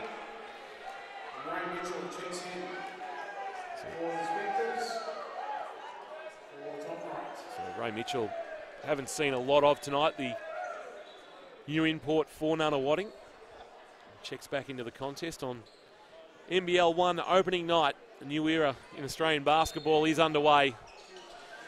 And Geelong and Nunawading, one of 3 men's games this evening. Moropoulos, well, good block from Nicowusu, got a good piece of it, knocked it out of court with 11 left on the shot clock. You know Nicowusu is going to leave everything on the floor, don't you? Absolutely, yeah. Heart and soul, leader of the team. And is just, you know, he's fought a real battle to get back out there and be out there for this club. And Moropoulos for 3, in and out. And then the athleticism of Dane Switala just to get a nice little touch on it and ensure that it dropped inside the basket for 2. But they're the ones that they really sting, like giving up second shots and more points on the offensive glass. And then you're one and done down the other end. Yeah, and long. DeMarcus potentially kicking his next foul. He did a good job then. Con with the offensive rebound, couldn't get it to fall. There's a bit going on off the ball and a foul. Oh, wow. Nicowusu puts his hands to his head, and the foul is going to be called on Marlo Hicks for a push. And that's Marlo Hicks' 4th. They could ill afford that Geelong, and they will lose that presence for, you would suspect, some time. Yeah, I would doubt that you see Marlo again unless the scores, that gap is brought a little bit closer with about halfway through the 4th on the clock. Liam McInerney being asked to do some defensive work on Con. Height-wise, no issue, although a little bit betwixt and between here, the Supercats with their defence. Con pushes a pass, McDonald. Con got it, but couldn't get his little jumper to fall. They're going to come up with it though, and Con's going to get another look at it and get it to drop. And Leon O'Neill has seen enough with 3:46 to play in this 3rd period. Nunawading are smoking Geelong here at Geelong Arena, 72-46. They are making a statement that is going to echo through the rest of the NBL1 competition. Absolutely, and what are the chances that Coach O'Neill is going to talk about boxing out Simon Con here? I reckon you could get short odds on that. Oh, not sure. Almost Winks money, I'm tipping. But, you know, we keep harping on it. Nunawading are very good at some really structured things that they're able to do. And you know they're doing them, and you know what you need to be able to do to prevent it. But knowing what you need to do and actually being able to go out there and execute it, both defensively and offensively, are poles apart. 3:46 to play in the 3rd. What do they do, Geelong, here? Offensively, they're at 6s and 7s. Defensively, they're being shown up. And you would have to say, too, there is a class difference between the two teams. Agreed. As well. Certainly, from what we're seeing right now, there's certainly a class difference. But, you know, Coach O'Neill has bemoaned the fact that he's had hardly any time to get his guys on the floor. There is no better practice than game practice. So that's probably what Leon's now thinking, you know, we're up against it. Hey, let's try and get something out of this. Let's try and get some really solid minutes into our core guys, playing with each other, getting to know each other under these pressure situations. And they ran a really nice offense just then and perhaps could have got Liam earlier. And now they've called a 3-second. No, they've actually called a foul. A foul before Liam McInerney had the opportunity to finish his work. He did finish it, but the foul is called on Jack Saunders. He's 3rd and 2nd team foul on the Spectres. And again, it's that perceived defensive pressure. I mean, Geelong a couple of times this quarter have had a big guy underneath the basket on the roll, and the catch guy or the roll guy for the Nunawading defence just hasn't been able to get to him. But Geelong is so sure that that's going to be covered off that they're not even looking to make that pass. They're automatically on the back foot and making that reversal to get the ball to the 45 or to the short corner on the other side. Gatlin with the steal will take it hard at the basket. McDonald lets him go, and Gatlin with the wham hand stuffs it and gives this crowd that's rolled out to Geelong Arena something to cheer about. And that was the real hope for the Supercats this year, that with Gatlin and AJ leading that backcourt, that they'd be able to get a lot of that up the court, deflections, turnovers, and be able to go the other end really quickly and score and put real pressure on the scoreboard against oppositions.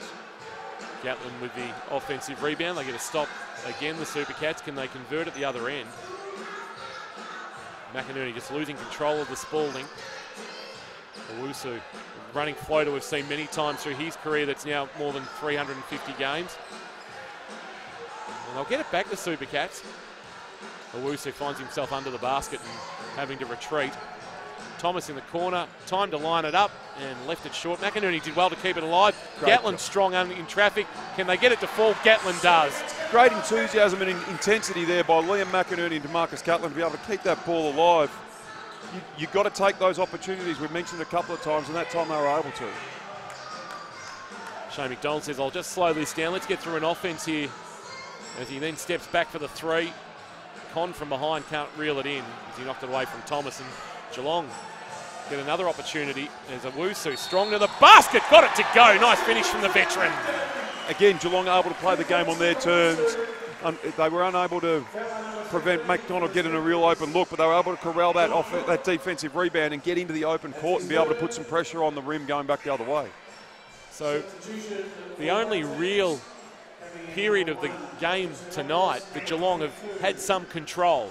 Yeah, you're right. I think that's a 6-zip run. It's probably the only 6-zip run back-to-back baskets that Geelong have been able to produce tonight. Yeah, margin was as much as 26, but some enthusiasm among the Supercats, who are transitioning out of the era that produced the likes of Herbert and Medved. Owusu part of that era, but having had his career chopped off at the knees at different times. A couple of guys making their first appearances for the Supercats here, as Coach O'Neill has checked them in. Tom Georgiadis wearing what you'll see is Holmgren on the back of his singlet, and Cohen Blythe. Blythe coming across from Corio Bay. Contested the shot of Con, who had released it well before Blythe got there. Oh, that's just the experience and the composure of the Nunawading outfit. They understand the Supercats. Hey, they've made a little bit of a run here. They've been able to put 3 baskets back to back. You know what? We're going to just really slow this down. We're going to get it to our bread and butter. Simon Con, short corner jumper, cash. Yep, Blythe short on the 3.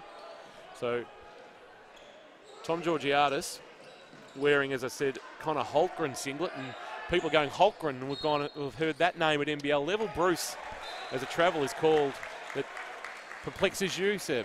That's not hard though, Kingy. Bruce Holmgren, son of Connor, son of Bruce. Yep. Who played with Geelong and North Melbourne in the NBL. I think was part of the North Melbourne Championship roster in 1989. I think it might be right. With Mark Leader, was it? It was. Gatlin is fouled on his way to the basket. Switala and Saunders look to the referee. And it is on Jack Saunders, who picks up his 4th.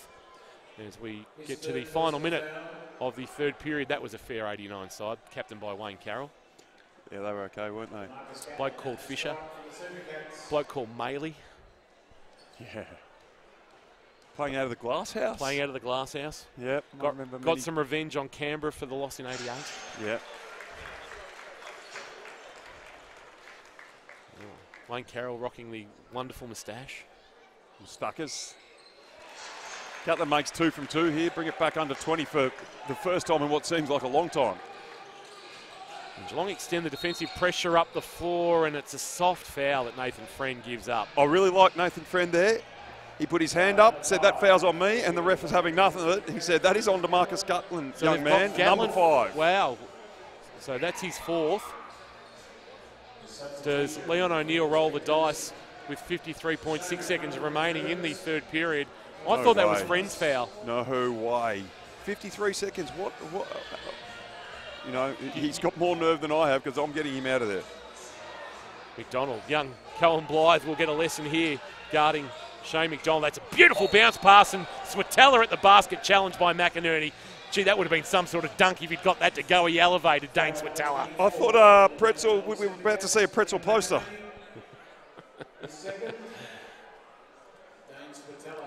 McInerney picks up the foul, and Dane Switala will have to earn his 2 points via a couple of free throws. There really is a fine line when you're that big guy inside and the guy's coming at you between and one poster dunk and being able to just do enough to stop that ball going over the rim on your face. Switala misses both. So good foul, good foul. For the risk of being put on a poster, worked out okay. Gatlin wants the 3 ball. That's well off the mark. And they're out in the open court here. Saunders pushes the pass to McDonald, who says, look, I'll just pull the dribble back late in this third period and run an offense. Oh, Switala's all alone under the basket. Breakdown in communication defensively there. I'm sure our viewers are really surprised to see that Shane McDonald was able to see that guy sitting under the baseline there and get it to him quickly enough and effectively enough for him to be able to make the basket, which we've seen Geelong unable to do a couple of times this quarter. And again, you've got a couple of Geelong guys underneath the rim. Here's Georgiadis for three. Sorry, Seb. No problem. We get to three-quarter time, and that is three-quarter time. Yep. And Shane McDonald would never have dribbled out in his career unless you've got a 21-point three-quarter time lead. Didn't even attempt to put the shot up, just says, I'm happy just to hold on to this, and we'll go in with a very handy buffer. So Geelong were able to hold, actually eating to the margin slightly, but not big enough. The margin was 23 at halftime. It's now 21. It's not the 12-point we were saying that they probably needed to get it to have a realistic opportunity of taking this game. Looking around the competition tonight, opening night of NBL1 in the two women's games, we have scores for Geelong 63, defeated Nunawading 54, and Dandenong 74, too good for the Centre of Excellence 49. Got a cracker going on between Hobart and Southern down in the Tasmanian capital, 42-41 in that one in the third period with 5 minutes and 44 to play. And in the final period at Dandenong, it is the Centre of Excellence 82 leading Dandenong 75. That's about halfway gone through the last. So a couple of tighter margins than what we're seeing here tonight. Certainly. I mean, we've stressed it already that just the composure and the experience of this Nunawading Spectre squad against an inexperienced, despite the names of Owusu and Gatlin and McInerney and Hicks that have been around now for quite some time wearing the red of the Supercats, it's still a very inexperienced squad. And it's certainly been very evident that inexperience out there tonight against this well-oiled machine that's the Spectres. Defensively, better from the Supercats in that third period. They're not on 90. Spectres aren't on 90, so they're 14 points better off than where they were tracking at half-time. Whether that's a little bit of the intensity's gone out of the Spectres side, or probably a combination that Supercats lifted their intensity and were able to get the majority of the quarter from DeMarcus Gatlin out. Even though he picked up that fourth foul there, Coach O'Neill just rolled the dice and said, hey, you start, you're out there, you're finishing this quarter off. Be interesting to see now whether we get to see DeMarcus and Nick and Lewis Thomas, I guess, for the rest of this quarter, and Marlowe on 4. He may just say, all right, let's get some minutes into these young guys under the bright lights. So not one starter on the floor for the Supercats. And probably combined 400 minutes of, well, what was Siebel playing time minutes out on the floor at the moment, career-wise. Yeah, McInerney, the most experienced out there. Right. Switella saw McDonald going back door. Decided not to make the pass as right touch pass from McDonald. Mitchell wants to go to work against young Blythe. Blythe did okay on him, but the turnaround jumper is off the mark. Well, it's actually good. It looked to be off the mark. It did look to be off the mark. There's that shooter's roll again. Very nice touch. And I mean, this is typical of the Spectres over the years. 20 points up at three-quarter time. Coach Beale just says, no, they're on the floor. Let's put our foot on their throat. Let's blow this out to 30 and really start to make an impression on this team. Because they know that we've got to go back there and play them later on in the year. The last thing they want to have is the Supercats squad come back and pull this back to a 10-point win and go in there with the momentum next time later on in the year. Yep.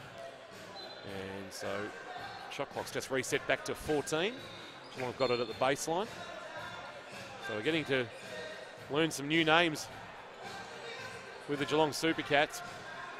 Another little floater of Rabula is off the mark.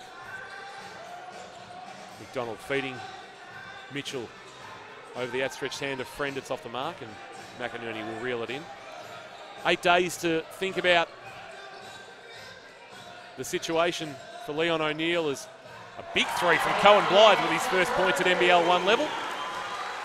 He's certainly not lacking in confidence, the young fella. He's more than happy to take an opportunity when he sees it, and he'll be out there trying to show the coach that, hey, I belong here. Of course, Nunawading will back up tomorrow night at the Graveyard.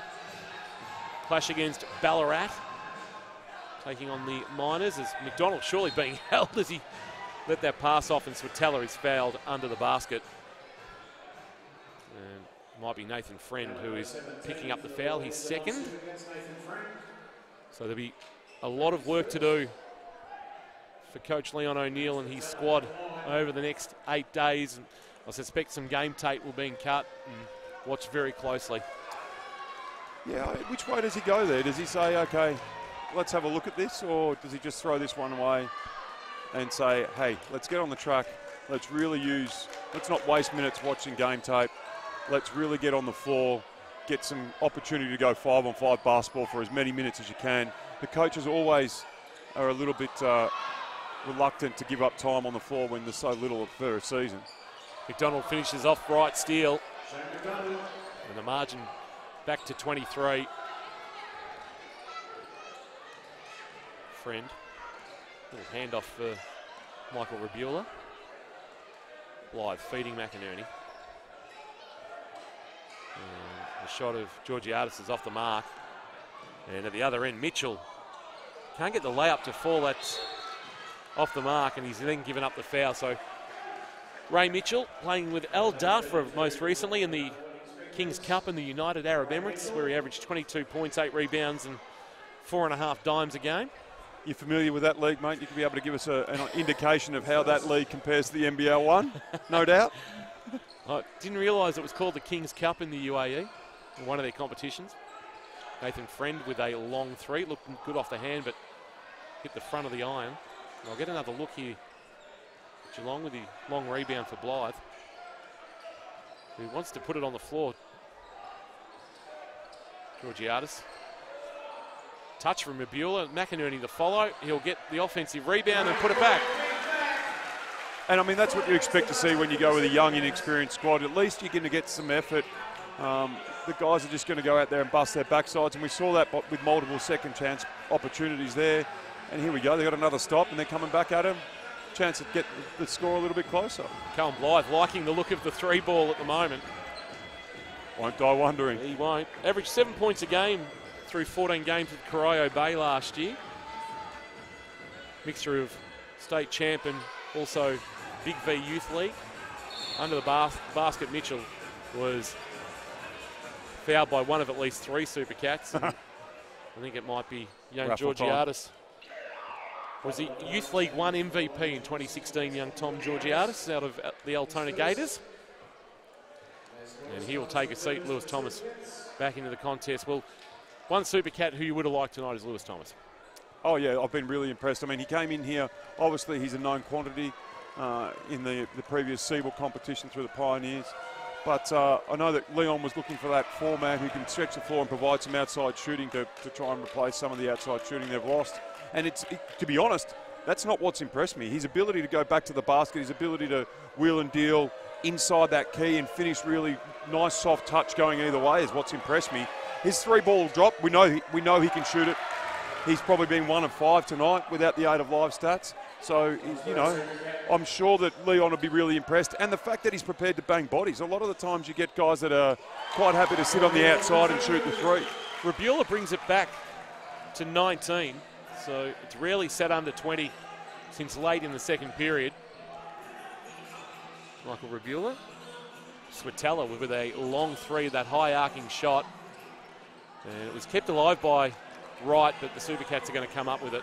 Rebs did a good job there, putting himself in a position where if that ball was kept alive, he would be there to be the beneficiary. McInerney wants to go to work on Switala. Got the contact, but can't get the shot to drop. Little 1-foot step back there from Liam on the spin. Well, he's going to see a lot more minutes this year, Liam McInerney, with the decision to go with a guard import, with John Davis not returning from last year. Can you give us some insight into the club's reasoning for Davis not being returned? I think it was just it came down to the fact we lost 4 guards, pretty much. So as great as John was, he was a brilliant rebounder, brilliant bloke around the club, and really sad to see a bloke of his character and ability go. But we just felt that, you know, Coach O'Neill needed to bolster the guard stocks. Yep. So just those names. We talk about Medved and Herbert have also gone. Chris Blitzarves, Christian Rocci, Michael Luxford, I think, who will play with the Melbourne Tigers, I hear, yeah. Johns has gone as well. So, and Johns did a lot of time carrying the ball for the Geelong Supercats last year. Like, Leon really tried to get him in that point forward role at times. So there's a significant amount of the ball carrying duties are there available. Of course, Nick Owusu pretty much didn't play last year, so you bring him back into the fold, and then AJ comes in. That would have been the expectation coming into round one. With Nunawading, Matt O'Hay really the only one that hasn't returned from that side that went all the way to the championship game. And they look like a team that's had most people return from a championship game, to be perfectly honest. This has felt like a 20-piece all night. Doesn't feel like Geelong deserved to be within 20, to be candid. And I'm sure we'll see that 20-point buffer probably held for the majority of the night. Looking to make it 21 is Shane McDonald. That was probably one of the more unattractive shots Shane McDonald's put up in his career, and Marlo Hicks is back on the floor playing with 4 fouls. He was fouled by Simon Conn. Did Marlo box out then? Maybe it's got through. He certainly made a concerted effort to be backing Simon away out of that rim. Rabula being guarded by Daniel Baxter. Off the dribble, his shot is short, but Hicks couldn't reel in the rebound, just had the hand on it, but it dropped from his grasp. And we really are playing for time here. Well, I wouldn't be surprised if Conn and McDonald both find themselves having a seat shortly as they prepare for Ballarat tomorrow night. Simon Conn from the short corner. A couple more from my short corner spot here. 20 is the margin. 5 minutes and change to play here in this final period of opening night NBL1. Callum Blythe has got a nice stroke. He has, yeah. He's a really athletic kid. Can get up, can get down, and certainly not afraid to get amongst it. As Daniel Baxter takes it strong to the basket and draws a fairly soft foul from Michael Rabula. Daniel Baxter made the 5 appearances in 2018. Rebs would be disappointed in that call. I think he felt like he was in pretty good defensive position, but as we've seen so far at the start of NBL1, if you want to put your hand in the cookie jar, they're going to call it. So going deep into his bench, here is Dave Bauer. The N1 is off the mark from Baxter. He's going to get the offensive rebound. Conn, mid-range jumper this time, is in and out. Stick to the elbows and short corners, would you, Connie? Come on now. Varley. Hicks on the move, but tried to dish it back to Varley, and that wasn't expected, and Baxter got a hand in the lane. Luke Van Ryn checking in for the first time tonight.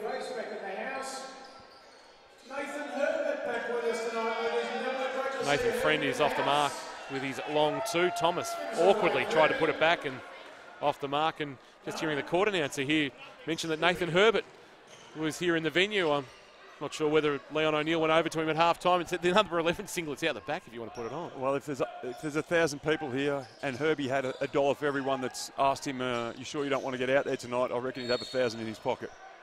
There's a foul's called, and that might be the 5th on Marlo Hicks, who is headed for the bench. No, it's actually called on Louis Varley, and Marlo Hicks was about to walk off the floor, and I think he was quietly happy to be fouling out then. 4 minutes 12 remaining in this one. The margin is 20. I am a little bit surprised to see the number 4 and 13 for the Spectres still out there with 4 minutes to go and a 20-point difference. Shane McDonald will head to the line for a couple of free throws. Well, it's good to know that the off-season hasn't diminished the artistry that comes with watching Shane McDonald play. Yeah, it is a joy to behold. I'd much rather be doing it from up here than being on the court and having to put up with it. Misses on the second. The margin stays at 20, which is basically where it's sat for the majority of this second half. Geelong have not really threatened to eat into the margin. I like the look of Callum Blythe, who might have got away with the travel there. Might have. I think he's in Werribee. Late in the game, referees don't want to be no, stopping the clock. No need for this to go longer than it needs to. Conn in the corner, guarded by Thomas. Backs him down to the charge circle and runs into Marlo Hicks, who steals it from his grasp. And Marlo has adventures in dribbling taking place here, and cue the Benny Hill music. Couldn't hang on to it. And there's going to be a foul on Callum Blythe, who rocking a hard place there.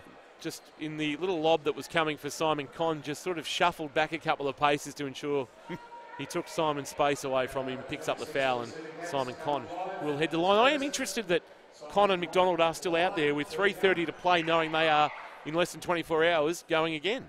They're taking on Ballarat tomorrow night in the home court, so agreed, mate. I'm baffled. Although he's getting younger, we've decided. Yes, he's the Benjamin Button of the NBL1 competition, Simon Con. Maybe he's also reached the crescendo of minutes, and now the more minutes he plays, the fresher he feels.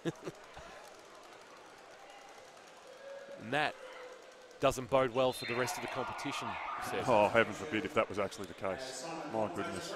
Here we go. And on cue. About 5 minutes later than we thought it was going to happen, but Coach David Buer has decided that come and have a sit with us, Simon. Ice your knees, ankles, hips, everything else you need to ice, and get yourself ready for tomorrow night. One of 3 games tonight to open the NBL1 season, and it's Southern Sabres, Old Sandringham 66, leading Hobart 64, and over at Dandenong it's the Centre of Excellence 94 is Thomas. Great take by Lewis, great finish by Lewis of the Thomas variety. Centre of Excellence 94 leading Dandenong 84. That'd be close to done, wouldn't it? Not far from. As Thomas out on the break, had put his foot on the sideline. So that's the Supercats night, probably in a nutshell. Especially seeing as how there was a ref right next to him who didn't call it and gave the thumbs up, and the ref from the baseline ran over to say, no, from where I am, that was out of bounds. Sums it up. Shane McDonald now also taking a seat.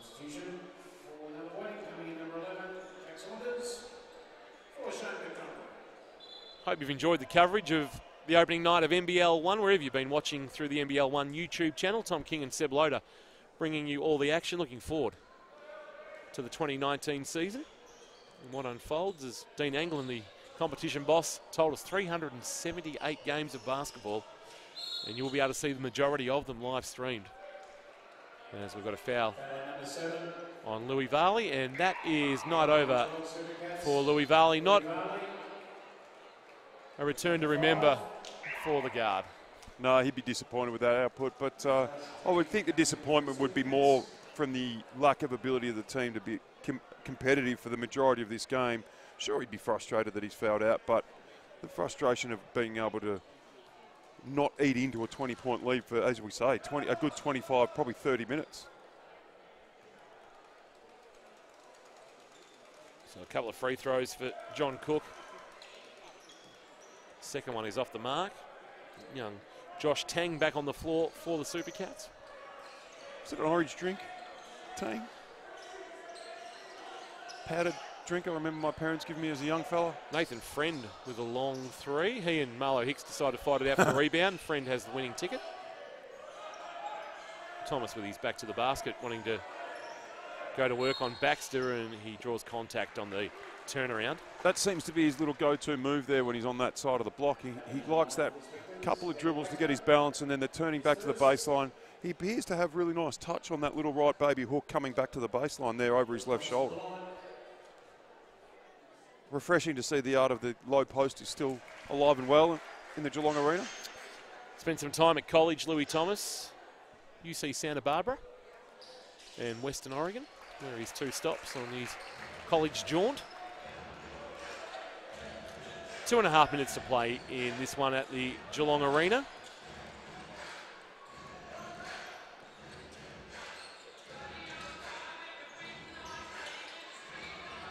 Oh, Marlo just grabbed him. He did, and he's given up his 5th foul in doing that, Marlo Hicks. So that's the second Supercat to foul out. He certainly wasn't shy in giving up that 5th foul. I think he's had enough, Marlo. Daniel Baxter on the line. They are extremely young out there, the Supercats. Georgiadis, Tang and Blythe. Lewis Thomas, the oldest, at 27. But the kid's getting an opportunity in junk time. And, I mean, you have to start somewhere. Most players, unless they're supremely talented and gifted at a young age, their first minutes of senior competition are at this time. Blythe, pull-up jumper is nice, but in and out. Seems to be really well balanced on that pull-up jumper. Cook the rebound, and we're inside 2 minutes to play.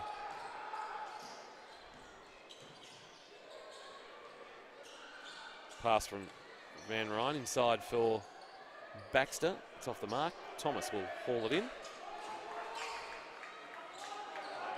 So in the death throes of this one here at the arena. Thomas will look to go to work on Cook. Can't get the touch off the back of the ring. Van Ryn hauls in the rebound. Look, Van Ryn went to the fantastically named Mars Hill University. Spent some time over there in the US. That is a great name. Almost as good as Dane Switala being from Bettendorf, Iowa. Tanging for three. I did see the glitter in your eyes when you mentioned that the first time, and I'm thinking that's coming out again. Friend was able to get a hand on the ball Baxter was trying to control. We've got a minute to play, and this one's been in the books for a long time. The three's off the mark. Baxter's able to haul in the rebound. And Geelong have got some soul searching to do over the next 8 days. Nunawading start this one in fine fashion. Baxter's shot in the lane, and there's a foul against John Cook. Sure, there'll be some questions asked by Lewis Thomas saying, hang on, there's 40 seconds to go and you've made that call now. I feel like that's been happening a fair bit. He'll head to the other end of the floor for a couple of free throws. And as you said earlier, Seb, I don't think this margin that will sit somewhere around 20 points is truly reflective of the dominance of the Spectres tonight. Certainly not. They established the cushion pretty early, and they've just kept it there. There hasn't really been a sense of urgency from Nunawading. They've just been the experienced campaigners and kept the Supercats at that arm's length distance. They've done all they needed to do to make sure they're walking out here with a 20-point victory. Thomas 1 of 2, margin is 20. And those who might not see a lot of court time, we're getting court time as Luke Van Ryn with a nice move. Blythe got a piece of him on the way through. He was able to finish reverse. And we'll get an and one situation. Little wry chuckle from Coach O'Neill over on the sidelines there. I think he's hoping to be put out of his misery as speedily as possible here.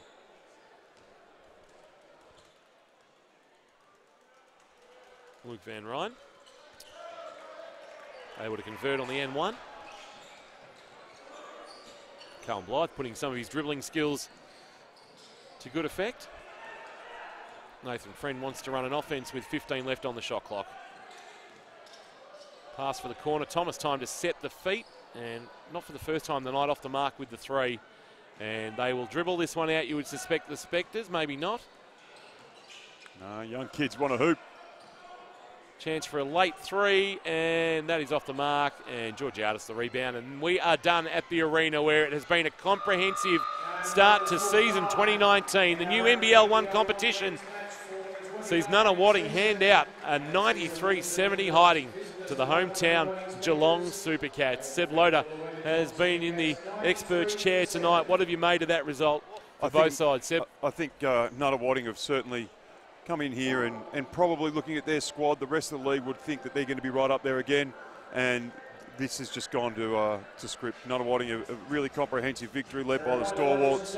Really showed their composure offensively and defensively. And the Supercats, I guess, they're the exact opposite of that.